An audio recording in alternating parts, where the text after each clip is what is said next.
Good morning dear students, welcome to today's online class. ഇന്ന് നമുക്ക് board വെച്ച് തുടങ്ങേണ്ടി വന്നു കാരണം ഒരു ക്വസ്റ്റ്യൻ പകുതിയാക്കി വെച്ചിരിക്കുകയാണ്. കഴിഞ്ഞ ക്ലാസ്സിൽ അത് മുഴുവൻ കംപ്ലീറ്റ് ആക്കാൻ പറ്റിയില്ല. രണ്ട് അക്കൗണ്ട് കൂടി വരയ്ക്കാനുള്ള കാരണം കൊണ്ടാണ് കഴിഞ്ഞ ക്ലാസ്സിൽ പകുതി വെച്ച് നിർത്തേണ്ടി വന്നത്. എന്തായാലും നമുക്ക് ടോപ്പിക്കിലേക്ക് പോവാം. കഴിഞ്ഞ ദിവസം നമ്മൾ ചെയ്തുകൊണ്ടിരുന്നത് 25th എക്സാമ്പിൾ ക്വസ്റ്റ്യൻ ആണ്, 76ാമത്തെ പേജിൽ. അതിൽ നമ്മൾ statement of apportionment of joint cost apportion ചെയ്യുന്ന സ്റ്റേറ്റ്മെൻറ്റ് നമ്മൾ വരച്ച് പ്രിപ്പയർ ചെയ്തു.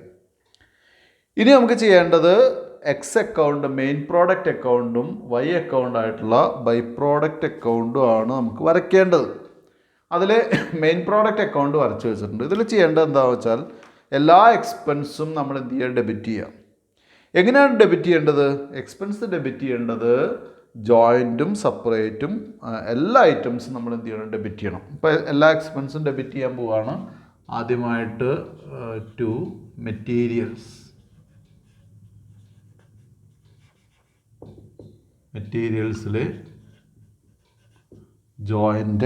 ജോയിൻ്റ് കോസ്റ്റ് മെറ്റീരിയൽസിന് 50,000 ആണ്. 50,000. സെപ്പറേറ്റ് നമുക്ക് തന്നിട്ടുണ്ട് മെറ്റീരിയൽസിന് 30,000, 30,000.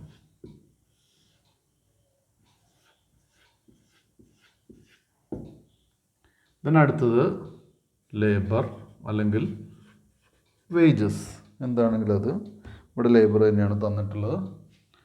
ലേബറിന് ജോയിൻ്റ് കോസ്റ്റ് 30,000,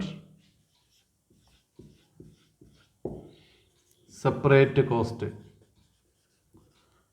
കോസ്റ്റിന് താഴെ തന്നിട്ടുണ്ട് 14,000,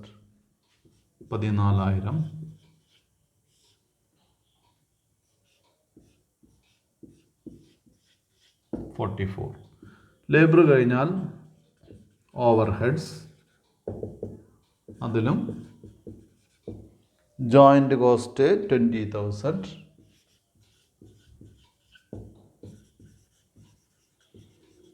സെപ്പറേറ്റ് കോസ്റ്റ് ഓവർ ഹെഡിന് 6,000,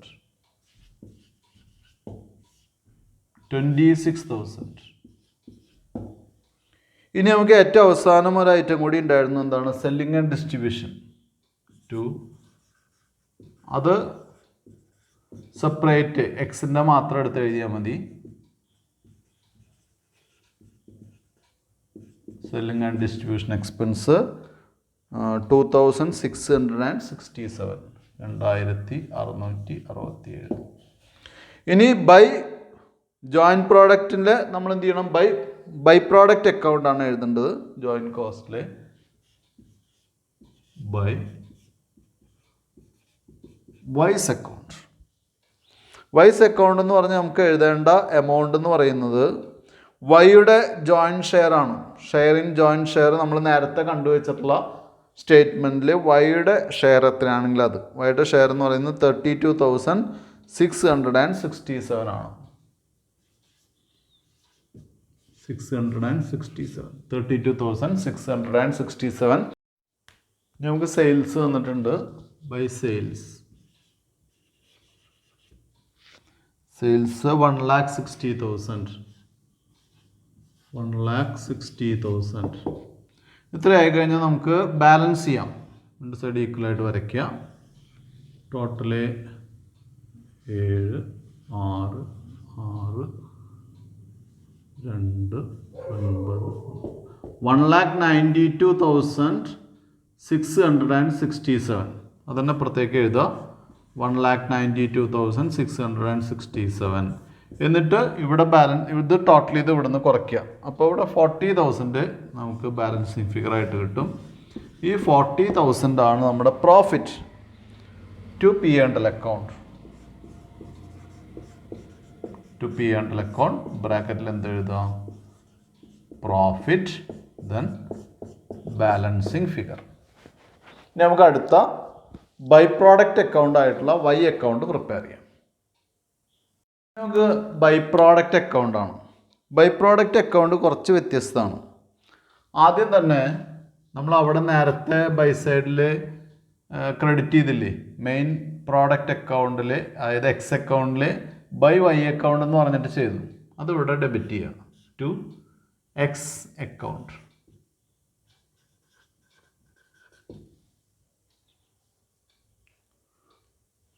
ഷെയറിംഗ് ജോയിൻറ്റ് കോസ്റ്റ് ആണ് 32,667. അപ്പോൾ ഇത് നമ്മുടെ ജോയിൻറ്റ് കോസ്റ്റ് ആണ് ബൈ പ്രോഡക്റ്റ്. അത് ജോയിൻറ്റ് കോസ്റ്റ് ആയതുകൊണ്ടാണ് എക്സ് അക്കൗണ്ട് എന്ന് പറഞ്ഞ് ഷെയറിംഗ് ജോയിൻറ്റ് കോസ്റ്റ്. വേണമെങ്കിൽ അത് ബ്രാക്കറ്റിൽ എഴുതാം, ഷെയർ ഇൻ ജോയിൻറ്റ് കോസ്റ്റ് എന്ന് എഴുതാം. ഇനി നമുക്ക് എന്ത് ചെയ്യാം? ഇനി നമ്മുടെ എക്സ്പെൻസ് ഒക്കെ എടുത്ത് എഴുതുക. മെറ്റീരിയൽസിൻ്റെ നമ്മുടെ എക്സ്പെൻസ് എത്രയാണ്? മെറ്റീരിയൽസ് നമുക്ക് തന്നിട്ടുള്ളത് 15,000. അപ്പോൾ നമ്മുടെ മാത്രം മതി, ജോയിൻറ്റ് വേണ്ട. ലേബർ നമുക്ക് സെപ്പറേറ്റ് തന്നിട്ടുള്ള 10,000. ആ സെപ്പറേറ്റ് തന്നിട്ടുള്ള എക്സ്പെൻസ് ഒക്കെ ഡെബിറ്റ് ചെയ്യാം 10,000. Overheads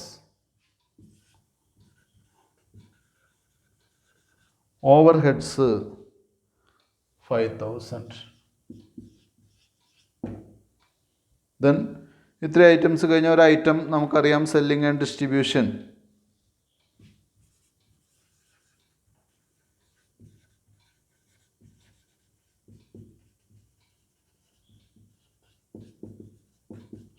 selling and distribution expense 1,333.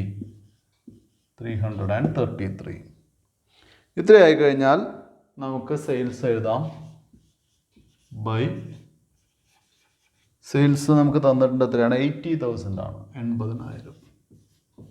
വേറെ ഐറ്റംസ് ഒന്നും എഴുതാനില്ല. അപ്പോൾ ഒരു ലൈൻ ഇറക്കി വരച്ച് അവിടെ തന്നെയാണ് കൂടെ പ്രോഫിറ്റ് ആവും എന്നുള്ള അസംഷനിൽ 80,000 ടോട്ടലായിട്ട് എടുത്തെഴുതി.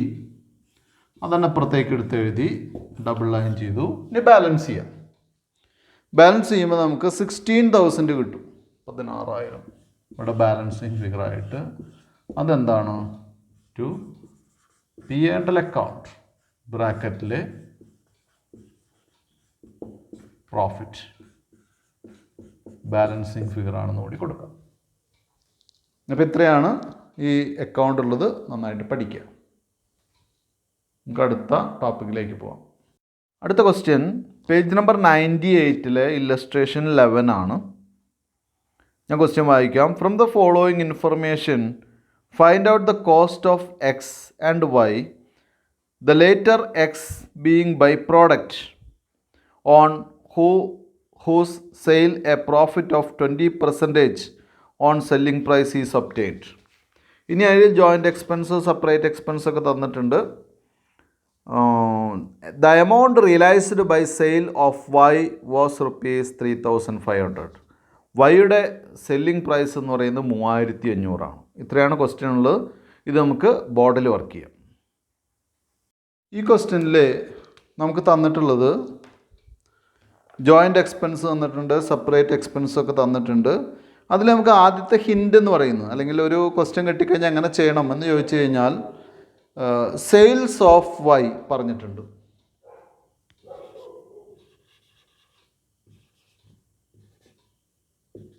സെയിൽസ് ഓഫ് വൈ എന്ന് പറയുന്നത് 3,500 രൂപയാണ്, 3,500 ആണ്.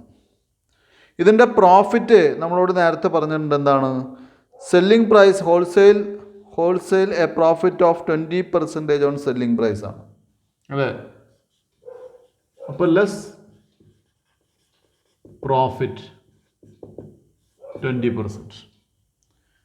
അപ്പോൾ 20% എന്ന് പറയുമ്പോൾ 380 എത്രയാണ്? 700 രൂപ. അതാണ് പ്രോഫിറ്റ്. അപ്പോൾ 2,800 രൂപയാണ് ഇതിൻ്റെ കോസ്റ്റ്. 2,800 രൂപ കോസ്റ്റ് കിട്ടിയിട്ടുള്ളതിന് സബ്സീക്വൻ്റ് എക്സ്പെൻസ് എത്രയൊക്കെ ഉണ്ടെന്ന് നോക്കുക.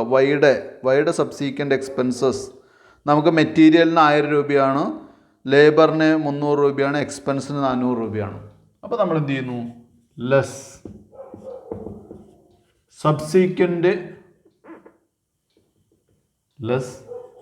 സബ്സീക്വൻ്റ് എക്സ്പെൻസസ്, ലേബർ, മെറ്റീരിയൽ ആദ്യം എഴുതണം. Material 1,000, labour 300. Then expenses 400. അപ്പോൾ 1700 രൂപയാണ് എക്സ്പെൻസസ്, സബ്സീക്വൻ്റ് എക്സ്പെൻസസ്. അത് കുറയ്ക്കുമ്പോൾ 1100 രൂപ നമുക്ക് കിട്ടി. അപ്പോൾ നമുക്ക് ഇവിടെ എഴുതാം ഷെയർ ഓഫ് എന്ത് കോസ്റ്റാണ്? Share of joint cost. വൈയുടെ ജോയിൻറ്റ് കോസ്റ്റ് ഷെയർ എന്ന് പറയുന്നത് എത്രയാണ്? 1000. ഷെയർ ഓഫ് ജോയിൻറ്റ് കോസ്റ്റ് വൈയുടെ ജോയിൻറ്റ് കോസ്റ്റിൻ്റെ ഷെയർ 1100 ആണ് അല്ലേ? ദെൻ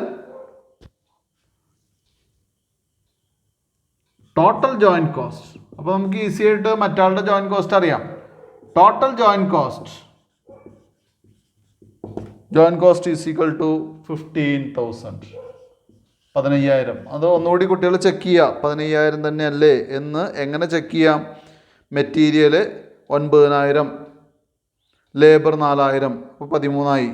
2,000 എക്സ്പെൻസ്, 15,000 അല്ലേ? അപ്പോൾ ടോട്ടൽ കോസ്റ്റ് 15,000 ആണ്. Less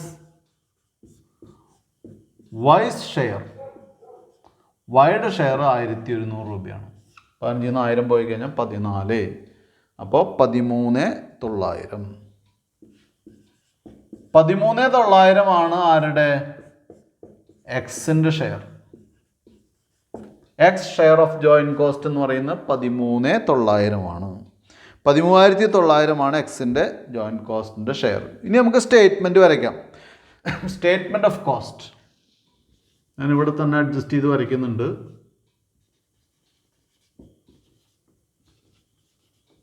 statement of cost X Y. Then ആദ്യം നമുക്കറിയാം separate expenses.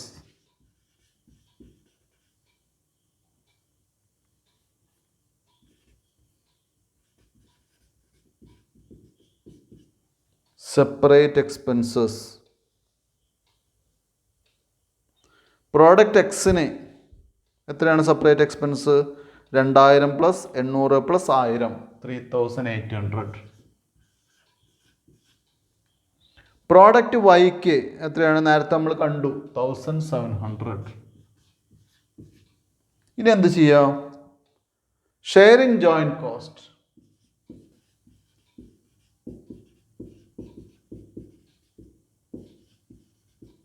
Sharing joint cost ആദ്യത്തെ എക്സിന് എത്രയാണ് വരുന്നത്? എക്സിന് വരുന്ന ഷെയറിംഗ് ജോയിൻറ്റ് കോസ്റ്റ് എന്ന് പറയുന്നത് 13,900 ആണ്. X sharing joint cost 13,900. Then വൈയുടെ വൈസ് ഷെയർ എന്ന് പറയുന്നത് 1,100.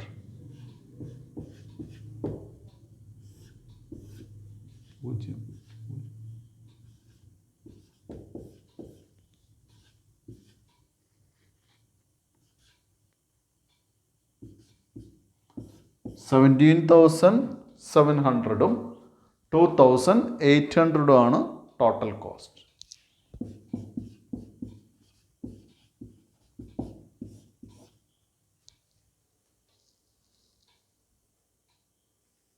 അടുത്തത് പേജ് നമ്പർ 99 ഇല്ലസ്ട്രേഷൻ 12 ആണ്. ഞാൻ ക്വസ്റ്റ്യൻ വായിക്കാം. XYZ Limited manufactures 3 products A, B and C. The actual joint expense of manufacture for a period were ₹8,000. ഇനി അടുത്ത പാരഗ്രാഫാണ്. It was estimated that the profit on each product as a percentage of sales would be 30%, 25% and 15% respectively. Subsequent expenses were as follows. Materials, direct wage ഉണ്ട്, overhead ഉണ്ട്, sales ഏറ്റവും അവസാനം തന്നിട്ടുണ്ട്. Prepare a statement showing the apportionment of joint expenses of manufacture over different products. അപ്പോൾ ഇതൊക്കെ apportion ചെയ്യുന്ന ഒരു statement വരയ്ക്കാനാണ് പറഞ്ഞിട്ടുള്ളത്. അപ്പോൾ ആദ്യം നമുക്ക് സ്റ്റേറ്റ്മെൻറ്റ് വരയ്ക്കാം. ബോർഡിലേക്ക് പോവാം. നമുക്കിവിടെ ജോയിൻറ്റ് കോസ്റ്റിലേക്ക് പോകാനുള്ള റിവേഴ്സ് മെത്തേഡ് ചെയ്യാം. ആദ്യം സെയിൽസ് ആണ്.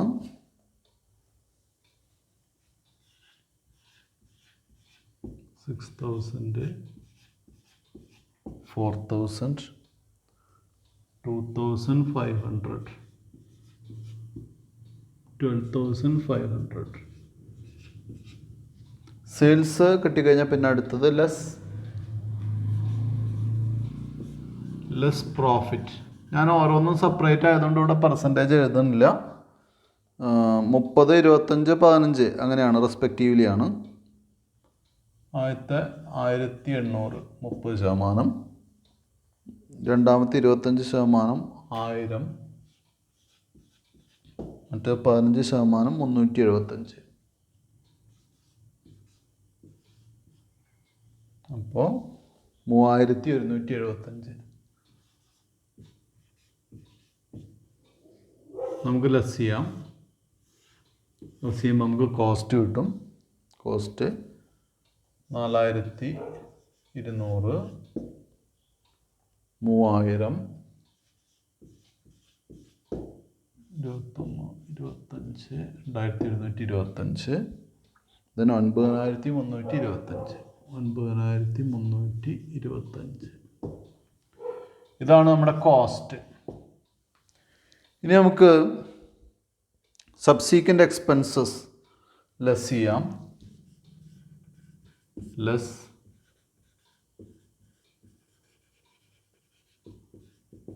സബ്സീക്വൻ്റ് എക്സ്പെൻസസ് തന്നിട്ടുള്ളത് നോക്കുക. സബ്സീക്വൻ്റ് എക്സ്പെൻസ് തന്നിട്ടുള്ളത് നോക്കുക. 450, 325, 150 അങ്ങനെ ടോട്ടൽ തന്നിട്ടുണ്ട്. 450, 325, 150, ലാസ്റ്റ് കോളത്തിൽ 925. അത് കുറയ്ക്കുമ്പോൾ നമുക്ക് 3750,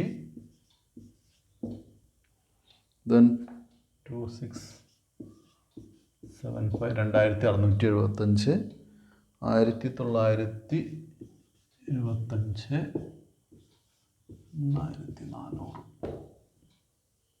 ഇത്രയാണ് അതിൻ്റെ റിസൾട്ട് കിട്ടുന്നത്. ഇതാണ് നമ്മുടെ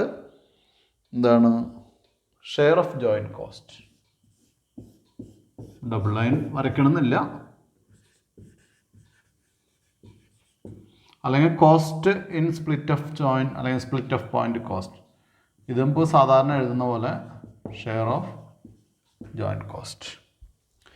ഇനി നമുക്ക് ചെയ്യേണ്ടത് എന്താണെന്ന് വെച്ചാൽ, ഇത് കിട്ടിക്കഴിഞ്ഞാൽ നമ്മൾ ചെയ്യേണ്ടത് ഒരു സ്റ്റേറ്റ്മെൻറ്റ് നമ്മളോട് വരയ്ക്കാനാണ് പറഞ്ഞിട്ടുള്ളത്. പക്ഷേ പ്രധാനമായിട്ടും ഏറ്റവും ഹെഡിങ്ങിൽ കൊടുത്തിട്ടുള്ളത് the actual joint expense of manufacture for a period were ₹8,000 എന്നാണ് പറഞ്ഞിട്ടുള്ളത്.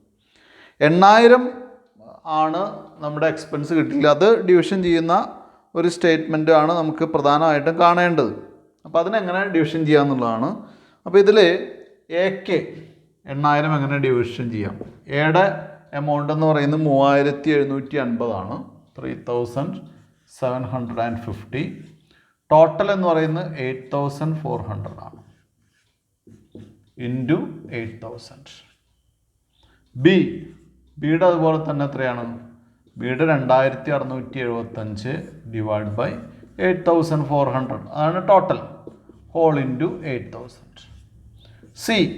സിക്ക് അതുപോലെ തന്നെ 1975 ഡിവൈഡ് ബൈ 8400 ഹോൾ ഇൻറ്റു 8000. അപ്പോൾ ആദ്യത്തെ ആൻസർ 3571. നമുക്ക് ഇവിടെ എഴുതാം 3571. രണ്ടാമത്തെ ആൻസർ 2548. 2548. ദെൻ മൂന്നാമത്തെ ആൻസർ 1881. അപ്പോൾ ഇതാണ് ഈ ഷെയർ ഓഫ് ജോയിൻറ്റ് കോസ്റ്റ് ആണ് ബേസ് ആയിട്ട് എടുക്കുന്നത്. ഇത് ബേസ് ആയിട്ട് എടുത്തിട്ട് ഒരു കോമൺ എക്സ്പെൻസസിനെ നമ്മൾ ഡിവൈഡ് ചെയ്യുന്നു. ഇതിന് ശേഷമുള്ള ഈ സബ്സീക്വൻ്റ് എക്സ്പെൻസ് ചേർത്ത് ഈ കോസ്റ്റ് നമുക്ക് എടുത്താലേ ഇതിൽ സബ്സീക്വൻ്റ് എക്സ്പെൻസ് ഡിഫറൻ്റ് ആയിട്ടാണ് വന്നിട്ടുള്ളത്. അതുകൊണ്ടാണ് ജോയിൻറ്റ് കോസ്റ്റിലെ കോസ്റ്റ് എടുത്തിട്ട് എന്ത് ചെയ്യുന്നത്, ഒരു കോമൺ കോസ്റ്റിനെ അപ്പോർഷൻ ചെയ്യുന്നു. ഇങ്ങനെ അപ്പോർഷൻ ചെയ്യുമ്പോൾ ഇത് കോസ്റ്റാണ്, എമൗണ്ടാണ്. അപ്പോൾ എമൗണ്ട് വെച്ചിട്ടാണ് നമുക്ക് എന്ത് ചെയ്യാൻ സാധിക്കുള്ളൂ, അതിൻ്റെ പ്രൊപ്പോർഷനേറ്റ്. ഇത് ജസ്റ്റ് ഒരു പ്രൊപ്പോർഷൻ കാണുക എന്നുള്ളതാണ്. ടോട്ടലിൽ എത്ര ശതമാനമാണ് ഇത് എന്നുള്ള പ്രൊപ്പോർഷനേറ്റ് ആയിട്ട് ഡിവൈഡ് ചെയ്യുക, അത്രയേ ഉള്ളൂ കേട്ടോ. ഇതാണ് ഈ ക്വസ്റ്റ്യൻ. ഇനി നമുക്ക് അടുത്ത ക്വസ്റ്റ്യനിലേക്ക് പോവാം. അടുത്ത ക്വസ്റ്റ്യൻ പേജ് നമ്പർ 100 100ാമത്തെ പേജിലെ ഇല്ലസ്ട്രേഷൻ 13 ആണ്. ഞാൻ വായിക്കാം. A certain chemical process yield 75% of the material introduced as main product and 20% as byproduct and 5% being lost. ഒരു പ്രോഡക്റ്റ് പ്രോസസ്സ് ചെയ്യുമ്പോൾ 75% മെയിൻ പ്രോഡക്റ്റും 20% ബൈ പ്രോഡക്റ്റും 5% ലോസുമാണ്. The percentage of material consumed by main product and byproduct is 80:20. Time taken to produce 1 unit of byproduct is half the time taken by main product. അതായത് main പ്രോഡക്റ്റിൻ്റെ പകുതി സമയമാണ് എന്തിനെടുക്കുന്നുള്ളൂ, by പ്രോഡക്റ്റിന് എടുക്കുന്നുള്ളൂ. Time taken to produce 1 unit of by product is half the time taken by the main product. Overheads have been allocated 200% of wages of each product. ഓരോ പ്രോഡക്റ്റിൻ്റെയും വേജസിൻ്റെ 200%, 2 ഇരട്ടി ആണ് ഓവർഹെഡ്. ഇനി cost data. Raw material 10,000, units 2,000, labour 8,500, overheads 17,000, total 35,500. Ascertain the cost of 2 products. ഇത്രയാണ് പറഞ്ഞിട്ടുള്ളത്. നമുക്കതിന് വേണ്ടി കോസ്റ്റ് അസർട്ടൈൻ ചെയ്യാൻ വേണ്ടി ബോർഡ് യൂസ് ചെയ്യാം. ഇവിടെ നമുക്ക് ഇത്തരം ക്വസ്റ്റ്യനിൽ ആദ്യം നമുക്ക് ചെയ്യാനുള്ളത്, ഇവിടെ ആകെ 2000 യൂണിറ്റാണ്. ഈ 2000 യൂണിറ്റിൽ 75% മെയിൻ പ്രോഡക്റ്റ് അല്ലേ. അപ്പോൾ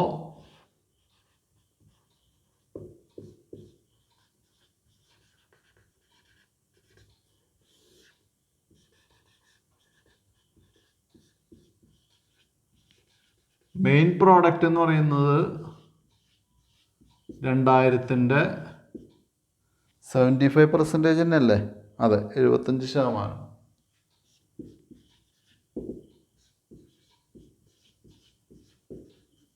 1500. ബൈ പ്രോഡക്റ്റ് എന്ന് പറയുന്നത് 2000-ൻ്റെ 20%. 20% എന്ന് പറയുമ്പോൾ 400. ഇനി നോർമൽ ലോസ് ഉണ്ട്, വേസ്റ്റേജ് ഉണ്ട്. നോർമൽ ലോസ് എന്ന് പറയാൻ പറ്റില്ല, അത് വേസ്റ്റായിട്ട് പോവുകയാണ്, നമുക്ക് കിട്ടുന്നില്ല. വേസ്റ്റേജ് എന്ന് പറയുന്നത് 2000-ൻ്റെ 5%. 5% എന്ന് പറയുമ്പോൾ 100 യൂണിറ്റ്. അപ്പോൾ കറക്റ്റായി 1500, 1900, 2000 യൂണിറ്റ്സ്. ഇനി നമുക്ക് ചെയ്യാനുള്ളത് ഈ 2000 യൂണിറ്റിൻ്റെ എന്താണ്, എങ്ങനെ ഡിവിഷൻ ചെയ്യും എന്നുള്ളതാണ്. ഓരോ ഐറ്റത്തിൻ്റെയും മെയിൻ പ്രോഡക്റ്റ്, ബൈ പ്രോഡക്റ്റ്, അതിൻ്റെ കോസ്റ്റ്, എമൗണ്ടൊക്കെ ആയിട്ട് എങ്ങനെ ഡിവിഷൻ ചെയ്യുന്നതാണ്. നമുക്കൊരു ടേബിൾ വരച്ചിട്ട് ചെയ്യാം. ഞാനൊരു statement of apportionment of cost വരച്ചിട്ടുണ്ട്. ഈ സ്റ്റേറ്റ്മെൻറ്റിന് വരയ്ക്കണമെന്ന് നിർബന്ധമില്ല കേട്ടോ. ഇവിടെ നമ്മൾ ചെയ്തിട്ടുള്ളത് അതിൻ്റെ പ്രൊപ്പോർഷനേറ്റ് ആയിട്ട് ഡിവൈഡ് ചെയ്യാന്നുള്ളൂ. ഇങ്ങനെ തന്നെ വരയ്ക്കണമെന്ന് യാതൊരു നിർബന്ധമില്ല. അപ്പോൾ ഇവിടെ മെയിൻ പ്രോഡക്റ്റ് ഉണ്ട്, ബൈ പ്രോഡക്റ്റ് ഉണ്ട്. മെയിൻ പ്രോഡക്റ്റിൽ ടോട്ടൽ കോസ്റ്റ് കൂടി ഇൻക്ലൂഡ് ചെയ്തിട്ടുണ്ട്. ബൈ പ്രോഡക്റ്റിലെ എമൗണ്ടും കോസ്റ്റ് പെർ യൂണിറ്റും. മെയിൻ പ്രോഡക്റ്റിൽ total cost, amount, cost per unit. ഇതിൻ്റെ റേഷ്യോ, ഡിവിഷൻ ചെയ്യുന്ന റേഷ്യോ എഴുതിയിട്ടുണ്ട്. ഇവിടെ ഐറ്റംസ് എഴുതാനുള്ള സ്പേസ് ആണ്. അപ്പോൾ ആദ്യത്തെ ഐറ്റം ആയിട്ടുള്ള മെറ്റീരിയൽ എഴുതാം. മെറ്റീരിയൽ ഡിവിഷൻ ചെയ്യുന്ന റേഷ്യോ നമുക്ക് കൃത്യമായിട്ട് തന്നിട്ടുണ്ട്. 80:20 ആണ്. ടോട്ടൽ കോസ്റ്റ് നമുക്കറിയാം 10,000 ആണ്, 10,000. ഇനി ആ 10,000-നെ നമ്മൾ മെയിൻ പ്രോഡക്റ്റ് 8,000 ആയിട്ടും ബൈ പ്രോഡക്റ്റ് 2,000 ആയിട്ടും ഡിവൈഡ് ചെയ്യും. അപ്പോൾ മെയിൻ പ്രോഡക്റ്റിന് 1500 യൂണിറ്റ് ആണ്. 1500 കൊണ്ട് ഇതിനെ ഡിവൈഡ് ചെയ്യുമ്പോൾ കോസ്റ്റ് പെർ യൂണിറ്റ് കിട്ടും. That is 5.33. ഇവിടെ 2000-നെ 400 കൊണ്ട് ഡിവൈഡ് ചെയ്യുമ്പോൾ 5 കിട്ടും ബൈ പ്രോഡക്റ്റിൻ്റെ കോസ്റ്റ് പെർ യൂണിറ്റ്. അടുത്തത് ലേബറാണ്. ഇവിടെയാണ് ഈ ക്വസ്റ്റ്യൻ്റെ ബേസ് എന്ന് പറയുന്നത്. ഈ ക്വസ്റ്റ്യൻ പ്രധാനമായിട്ട് നമ്മൾ ചെയ്യാനെടുക്കുന്നത് ഈ ലേബറിൻ്റെ ഒരു കാര്യത്തിന് വേണ്ടിയിട്ടാണ്.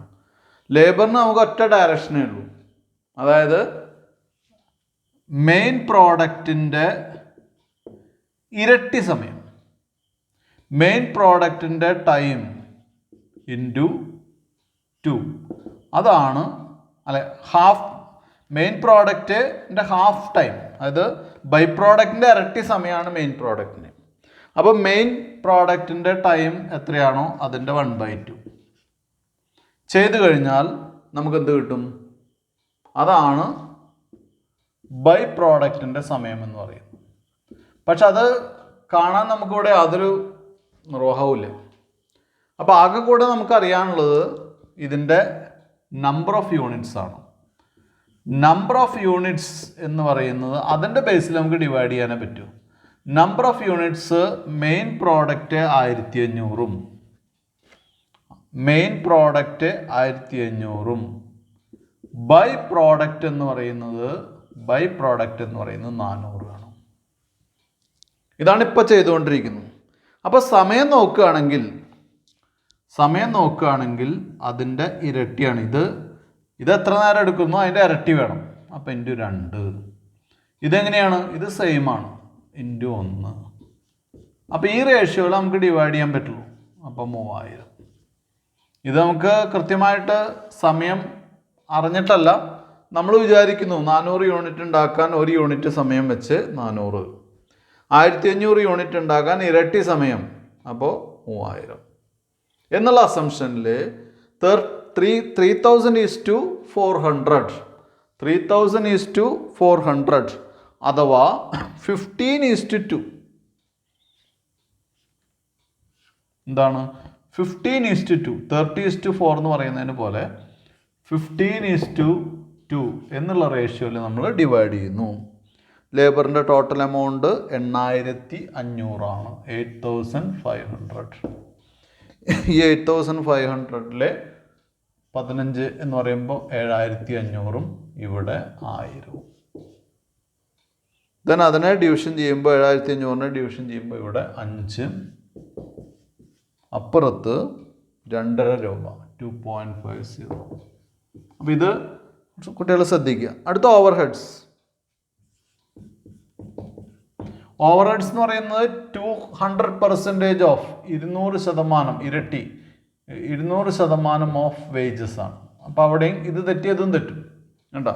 200% ഓഫ് വേജസ്, ദാറ്റ് ഈസ് ഇതിൻ്റെ ഇരട്ടി 17000. ഇതിനപ്പുറത്ത് എത്ര വരും? 7500-ൻ്റെ ഇരട്ടി ചെയ്താൽ മതി, 15000. ഇവിടെ എത്ര വരും? 2000 അല്ലേ? അപ്പോൾ ഇവിടെ 5 രൂപ, ഇവിടെ 15000 ആകുമ്പോൾ എത്രയാണ്? 10 രൂപ. ഇത്രയേ ഉള്ളൂ. ഇനി നമുക്ക് എന്ത് ചെയ്യാം? ഈ ഐറ്റംസ് ഒക്കെ കൂടി കൂട്ടാം. ഇതിൽ 35,500,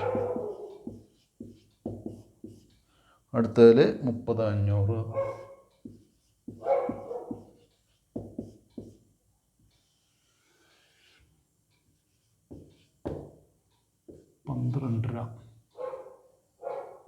5000, അവിടെ 15ഉം 5 20 രൂപ 33 പൈസ.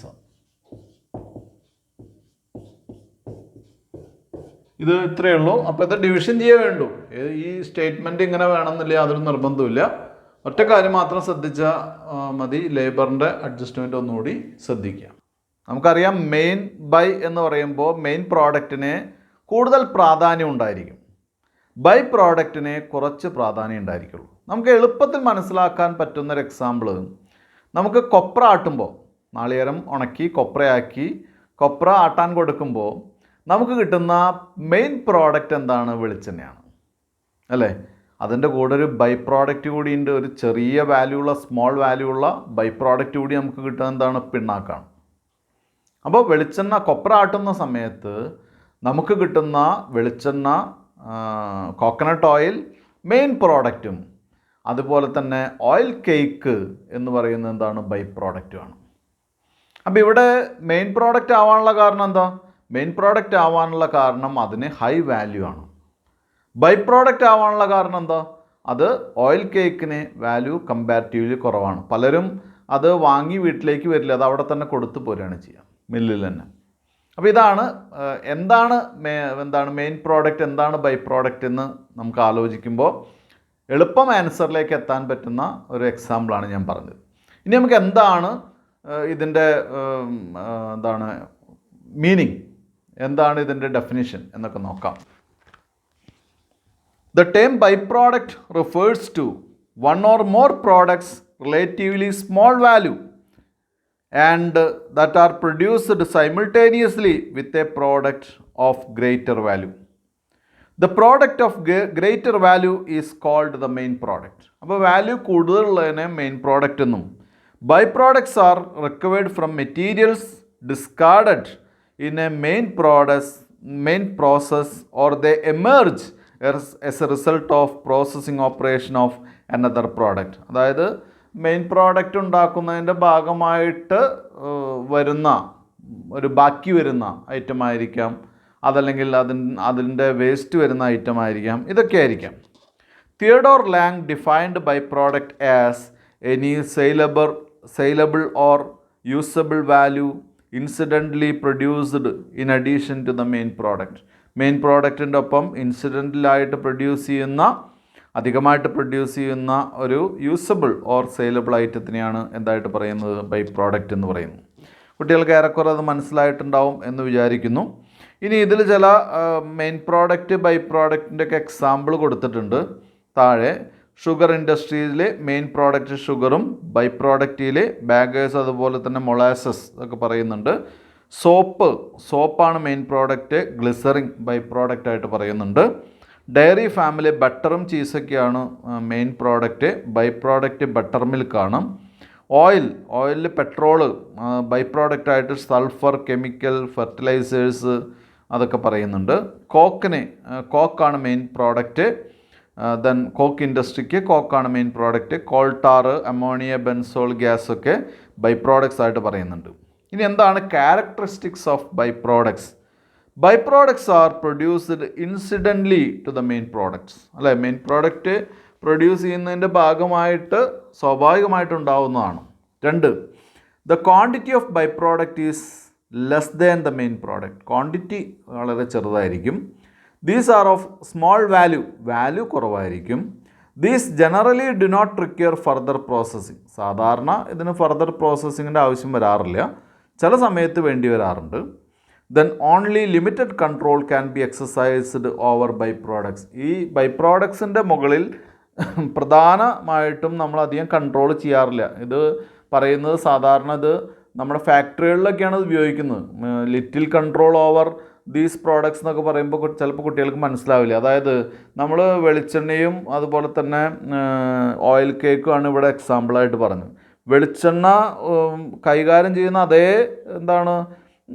താല്പര്യത്തോടു കൂടി നമ്മൾ ഓയിൽ കേക്ക് അല്ലെങ്കിൽ പിണ്ണാക്ക് കൈകാര്യം ചെയ്യണമെന്നില്ല. കാരണം അതിന് ചെറിയ വാല്യൂ കുറവാണ്, അതുകൊണ്ടാണ്. അപ്പോൾ ഒരു ഇൻഡസ്ട്രിയിൽ ഇത് ഉപയോഗിക്കുമ്പോൾ മെയിൻ പ്രോഡക്റ്റിൻ്റെ അത്രയും പ്രാധാന്യം എന്തിന് കൊടുക്കാറില്ല? ബൈ പ്രോഡക്ട്സിന് കൊടുക്കാറില്ല. ഇനി difference among joint products, main products and by products ഒരു ടേബിൾ വരച്ചിരിക്കുകയാണ്. ഇതിൻ്റെ ഇമ്പോർട്ടൻസ്, സെയിൽസ് വാല്യൂ, ഒബ്ജക്റ്റ്, അതുപോലെ തന്നെ നേച്ചർ, ക്വാണ്ടിറ്റി പോലെയുള്ള ഐറ്റംസ്. ഇതിലാദ്യം എന്ത് ബേസിലാണ് ഇതിനെ നമ്മൾ വിലയിരുത്തുന്നത്? രണ്ടാമത്തെ കോളം ജോയിൻറ്റ് പ്രോഡക്ട്സ്, മൂന്നാമത്തെ column main products, last column by product. അങ്ങനെയാണ്. ആദ്യം ഇമ്പോർട്ടൻ്റ് ആണ്. ഇമ്പോർട്ടൻസിൽ ജോയിൻറ്റ് പ്രോഡക്ട്സ് നമുക്കറിയാം more or less equal importance ആണ്. ജോയിൻറ്റ് പ്രോഡക്ട്സിൽ അതുകൊണ്ടാണ് അതിന് ജോയിൻറ്റ് പ്രോഡക്ട്സ് എന്ന് പറയുന്നത്. ഈക്വൽ ഇമ്പോർട്ടൻസ് ഇല്ലെങ്കിൽ അത് എന്തായി? മെയിൻ പ്രോഡക്റ്റും ബൈ പ്രോഡക്റ്റായിട്ട് മാറി, അല്ലേ? അപ്പോൾ ജോയിൻറ്റ് പ്രോഡക്ട്സിൽ more or less equal importance ആണ്. മെയിൻ പ്രോഡക്ട്സിന് മേജർ ഇമ്പോർട്ടൻസ് ഉണ്ട്, ബൈ പ്രോഡക്റ്റിന് മൈനർ ഇമ്പോർട്ടൻസ് ആണുള്ളത്. 2, സെയിൽസ് വാല്യൂ ജോയിൻറ്റ് പ്രോഡക്ട്സിന് more or less equal value ആണ്. മെയിൻ പ്രോഡക്റ്റിന് സിഗ്നിഫിക്കൻറ്റ് സെയിൽസ് വാല്യൂ ഉണ്ട്. ദെൻ ബൈ പ്രോഡക്ട്സിന് ഇൻസിഗ്നിഫിക്കൻറ്റ് സെയിൽസ് വാല്യൂ ആണ്.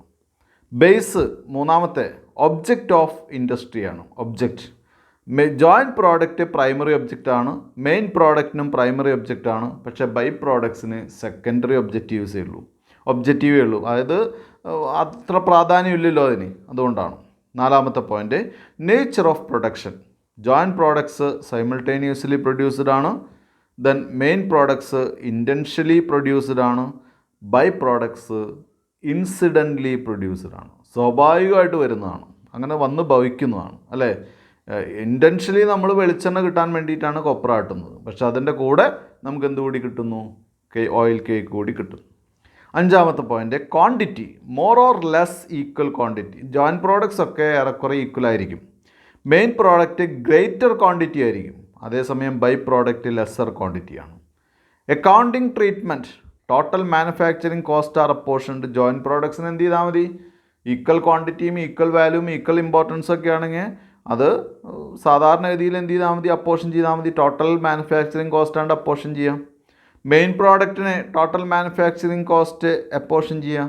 ബൈ പ്രോഡക്റ്റിന് എന്താണ്? Manufacturing cost are not apportioned. അതിൻ്റെ പേരിൽ ബൈ പ്രോഡക്ട്സിൻ്റെ പ്രത്യേകത എന്താണെന്ന് വെച്ചാൽ മാനുഫാക്ചറിങ് കോസ്റ്റ് ബൈ പ്രോഡക്ട്സിൻ്റെ മുകളിലേക്ക് അങ്ങനെ അപ്പോർഷൻ ചെയ്യാറില്ല സാധാരണ, അത്രയാണ് കേട്ടോ. ഇനി അക്കൗണ്ടിങ് ഓഫ് ബൈ പ്രോഡക്ട്സ് എന്തൊക്കെയാണെന്ന് നമുക്ക് നോക്കാം. The accounting treatment of by products depends upon the nature of by products.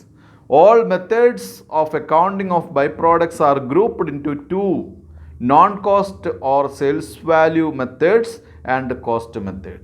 അതായത് സാധാരണ ഇതിൻ്റെ നേച്ചറൊക്കെ നോക്കിയിട്ടാണ് നമ്മൾ എന്ത് ചെയ്യുന്നത്? ഇതിൻ്റെ അക്കൗണ്ടിങ് പർപ്പസൊക്കെ ചെയ്യുന്നു. എന്നിരുന്നാലും പ്രധാനമായിട്ട് രണ്ട് കാറ്റഗറിയിൽ ഇതിനെ പെടുത്താം. ഒന്ന് സെയിൽസ് വാല്യൂ അല്ലെങ്കിൽ നോൺ കോസ്റ്റ് മെത്തേഡും, മറ്റൊന്ന് കോസ്റ്റ് മെത്തേഡും. മനസ്സിലായല്ലോ? അപ്പോൾ സാധാരണഗതിയിൽ ബൈ പ്രോഡക്ട്സിനെ അങ്ങനെ അതിൻ്റെ നേച്ചറൊക്കെ നോക്കിയിട്ടാണ് അതിൻ്റെ അക്കൗണ്ടിങ് നടത്തുന്നത്. എങ്കിലും പ്രധാനമായിട്ടും ആ അക്കൗണ്ടിങ് നടത്തുമ്പോൾ നമുക്ക് പ്രധാനമായിട്ട് ഇതിനെ രണ്ട് കാറ്റഗറി ആയിട്ട് ഡിവൈഡ് ചെയ്യാം. ഒന്ന് എന്ത് മെത്തേഡാണ്? സെയിൽസ് വാല്യൂ, അതല്ലെങ്കിൽ നോൺ കോസ്റ്റ് മെത്തേഡെന്നും, രണ്ടാമത്തെ മെത്തേഡ് കോസ്റ്റ് മെത്തേഡെന്നും അറിയപ്പെടുന്നു. ഇനി എന്താണ് ആദ്യത്തെ non cost or sales method? എന്താണ്? ഒന്നുകൂടി ശ്രദ്ധിക്കുക കുട്ടികൾ.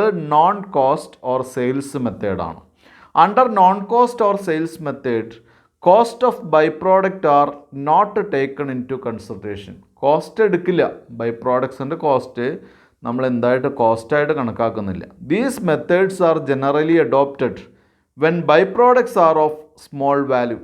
സാധാരണ വളരെ കുറച്ച് വാല്യൂ ഉള്ള ബൈ പ്രോഡക്ട്സിൻ്റെ കാര്യത്തിലാണ് ഇത് ഉപയോഗിക്കുന്നത്. In case by products are of large value, they are treated just like joint products. The various sales methods are as follows. ഇനി മറ്റൊരു എക്സാമ്പിൾ കുട്ടികൾക്ക് പറയാം, അല്ലെങ്കിൽ നിങ്ങൾക്ക് മുമ്പിൽ അവതരിപ്പിക്കാം. അതായത് ബൈ പ്രോഡക്റ്റ് ആണ്, പക്ഷേ അതിൻ്റെ വാല്യൂ കൂടുതലാണെങ്കിൽ അത് എന്തുപോലെ കണക്കാക്കാം? ജോയിൻറ്റ് പ്രോഡക്റ്റ് പോലെ അക്കൗണ്ടിങ്ങിൽ കണക്കാക്കാം എന്നാണ് പറയുന്നത്. ഇനി സെയിൽസ് മെത്തേഡിലെ നോൺ കോസ്റ്റ് മെത്തേഡിലെ ചില മെത്തേഡ്സ് ആണ്. Miscellaneous income method. When the quantity of byproduct is relatively small or negligible, it will be treated as scrap. The sales value of byproduct is credited to P&L account. P&L account as miscellaneous or income. അതായത് ചെറിയ value ഉള്ളൂ, ചെറിയ quantity ഉള്ളെങ്കിൽ അതൊരു miscellaneous ആയിട്ട് സ്ക്രാപ്പായിട്ട് treat ചെയ്യേണ്ട ആവശ്യമുള്ളൂ. P&L അക്കൗണ്ടിൽ അത് സ്ക്രാപ്പായിട്ട് എന്ത് ചെയ്യുക? ക്രെഡിറ്റ് ചെയ്യാം. രണ്ട്, അതിനെയാണ് മിസ്ലേനിയസ് ഇൻകം മെത്തേഡ്. അപ്പോൾ അതൊരു മിസ്ലേനിയസ് ഇൻകം ആയിട്ട് ക്രെഡിറ്റ് ചെയ്യുന്നു. രണ്ട്, adding sales of by product to the sales of main product. Under this method, sales value of by products are added or credited to the sales value of the main product. From the total sales, the total cost incurred on both the main product or by product are deducted. This method is usually adopted when the sales value of byproduct is insignificant and byproduct are sold without any further process. അപ്പോൾ ഇവിടെ പറയുന്നത് എന്താണെന്ന് വെച്ചാൽ by പ്രോഡക്റ്റിൻ്റെ sales value അത്ര high അല്ലാതിരിക്കുക, അതുപോലെ തന്നെ further processing ആവശ്യമില്ലാത്തൊരവസ്ഥ ഉണ്ടാവുക. ഇത്തരം കേസുകളിൽ മെയിൻ പ്രോഡക്റ്റിൻ്റെ സെയിൽസിൻ്റെ കൂടെ അത് ആഡ് ചെയ്ത് കാണിക്കുക, ക്രെഡിറ്റ് ചെയ്യാം. ദെൻ ഡെബിറ്റ് ചെയ്യുമ്പോൾ എക്സ്പെൻസിൻ്റെ കൂടെ ഇതിൻ്റെ എക്സ്പെൻസും ഉണ്ടെങ്കിൽ അതും ഡെബിറ്റ് ചെയ്യാം. ഇതാണ് മെത്തേഡ്. അപ്പോൾ adding sales value of by product to the sales value of main product എന്ന് പറഞ്ഞാൽ ആ ഹെഡിങ്ങിൽ തന്നെ അതിൻ്റെ മീനിങ് ഉണ്ട്, പ്രത്യേകിച്ച് അത് എക്സ്പ്ലെയിൻ ചെയ്യേണ്ട ആവശ്യമില്ല. മൂന്നാമത്തെ point, sales value of by product deducted from process cost. Under this method, the sales value of byproduct is deducted from the total cost.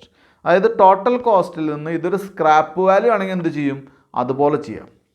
Total കോസ്റ്റിൽ നിന്ന് പ്രോസസ് കോസ്റ്റിൽ നിന്ന് ഈ ബൈ പ്രോഡക്റ്റിൻ്റെ സെയിൽസ് വാല്യൂ നമ്മൾ കുറയ്ക്കുക. It is deducted either from the cost of production or from the cost of sales. Thus the cost of the main product is reduced to that extent. അതായത് total കോസ്റ്റിൽ നിന്ന് by പ്രോഡക്റ്റിൻ്റെ cost കുറയ്ക്കുന്ന മെത്തേഡാണ് ഇവിടെ പറയുന്നത്. നാലാമത്തെ point, crediting sales value less selling and distribution expenses. In this method selling and distribution expenses incurred on the sale of byproduct is deducted from the sales value of byproducts.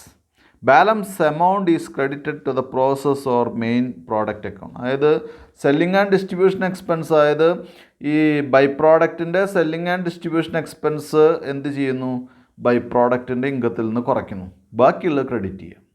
മനസ്സിലായല്ലോ, ബാക്കിയുള്ളത് credit ചെയ്യുക. അപ്പോൾ ആ ഒരു expense വരികയാണെങ്കിൽ അത് കുറച്ച്, അങ്ങനെ എന്തെങ്കിലും ഉണ്ടെങ്കിൽ എക്സ്പെൻസ് എന്തെങ്കിലും, അത് സെയിൽ നടത്താൻ എക്സ്പെൻസ് എന്തെങ്കിലും ഉണ്ടെങ്കിൽ അത് കുറച്ച് ബാക്കിയുള്ള എമൗണ്ട് ഇൻകമായിട്ട് കാണിക്കുകയും അത് ക്രെഡിറ്റ് ചെയ്യുകയും ചെയ്യുന്നു.